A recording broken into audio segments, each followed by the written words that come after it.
khai le tunin malsbek wakipan kita tivin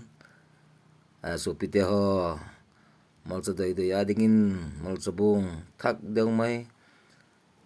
som ngaman mandingin kapeka ko ta banga doi lo moi le order the hi dollar malak the hi dollar madingin in monin kawak peka mezok mai jing hele mi doi the ding nga sim tu phe poimo a me anche lo hing hoile suktup hi poimo a ten thin banga poimo zela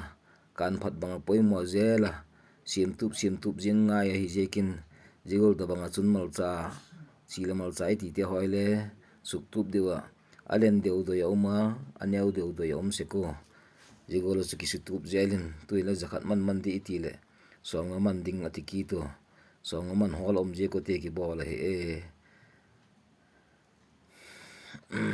ki pa mama yenga de chal ngai zelin tin tuhin bak so ki del ngai tin tin mal chadip so ki ti le thi mangai experience nei mama ngai ti dan he ajik chu iwak so thep lo le bang ti hem chon chet chu akal wang akal ong ti dan deu le oma jeba ka chu amal cha podar hi tak je ka awanga hi le ang pot se su anop ke pu achote ding le nop pu I khaina mun jinga le ahu lu ta asinoma ti gol chun je polythene mombati wak so jing le hak sama ma neu khat anei deu le mahazon deu tel company gola khun electric a so nam le wang chu awak koyo electric a khok kijen ma me ai ge sule ki lo je kin mombati te hoi wakin ti chahen pocket akibol phala ki so se ka hi je athi mangai ma yenga ken khat chu bol thelo le ai ti hi ginsak oma pathin zalin neulai ki pa thil ki bol sa hi je ka dem experience ki nei sama thil bol dan he ki tup de wa bol dan vaksim phat dan ti le kisin jing e male kisin hat nga hi mo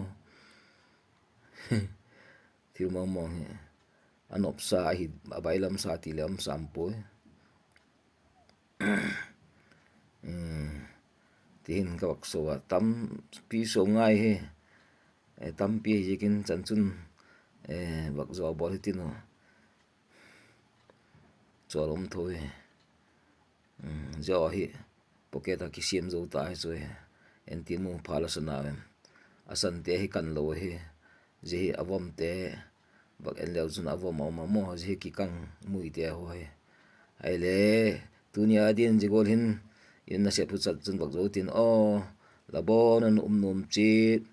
ai le ka ki pa ke damin nom chit tai ti le